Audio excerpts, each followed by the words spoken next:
अचानक एक विशाल राक्षस छलांग लगाता है, रोवन को फाड़ देता है और पतली हवा में गायब हो जाता है।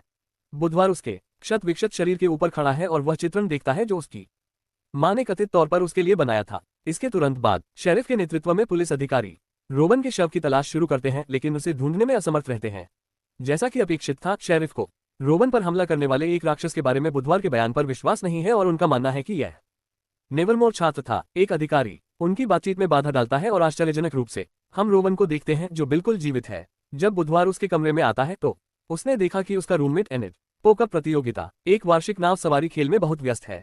बाद में वह रोवन से बात करने की कोशिश करती है, लेकिन प्रिंसिपल लारिसा उसे बताती है कि उसे एक ऐसे कारण से निष्कासित कर दिया गया है जिसे वह साझा नहीं कर सकती। परिणामस्वरूप वेडनेसडे प्लान बी पर वापस लौटता है और थिन को रोवन पर नजर रखने के लिए कहता है।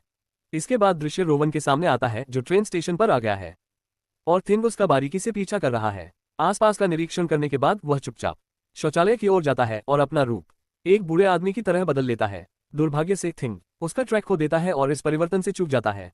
बाद में बूढ़ा व्यक्ति प्रिंसिपल लारिसा में बदल जाता है। इससे पता चलता है कि वह वास्तव में एक रूप बदलने वाली महिला है और किसी कारण से वह रोवन की हत्या को छुपा रही है। कोई विकल्प नहीं बचा। बुधवार को रोवन की हत्या के सुराग ढूंढने के लिए जंगल में निकल पड़ा। उसके साथ टायलर भी है जो अपने पिता का पीछा कर रहा है।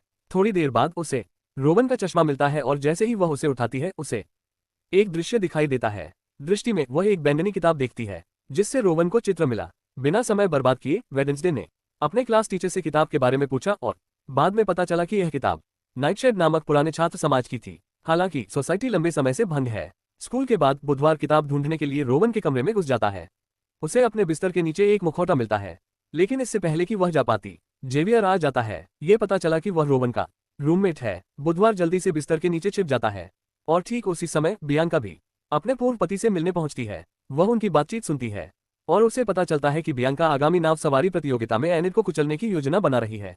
इसलिए जैसे ही वह अपने कमरे में लौटती है, बुधवार प्रतियोगिता में शामिल होकर एनिड की मदद करने का फैसला करता है ताकि वे बियांका को हरा सके। अगले दिन बुधवार और एनिड प्रतियोगिता के लिए तैयार हो गए। चूंकि कोई नियम नहीं है, ये सब निष्पक्ष खेल है और बियांका इसका उपयोग अपने लाभ के लिए कर रही है। 4 टीमें हैं और खेल यह है कि उन्हें अपनी नाव को एक गंतव्य तक ले जाना है और वापस आना है। जो कोई झील में गिरे बिना फिनिश लाइन पर सबसे पहले पहुंचता है उसे विजेता घोषित किया जाता है। जैसे ही प्रतियोगिता शुरू होती है, बियांका अपने एक दोस्त की ओर इशारा करती है जो अन्य नावों में तोड़फोड़ करने के लिए तैयार है। दोस्त जो जलपरी बन जाता है, झील में गोता लगाता है और नावों में से एक को नष्ट कर देता है, जिससे टीम बाहर हो जाती है। शुक्र है वेडनेसडे और एनिड तैयार हैं, इसलिए थिन की मदद से वे जलपरी को पकड़ने में कामयाब होते हैं। हालांकि प्रतियोगिता के दौरान बुधवार का एक और दृष्टिकोण है। इस बार वह अपना सुनहरे बालों वाला संस्करण देखती है और वह संस्करण उसे बताता है कि वह कुंजी है। भ्रमित बुधवार वास्तविकता में बदल जाता है। केवल ये पता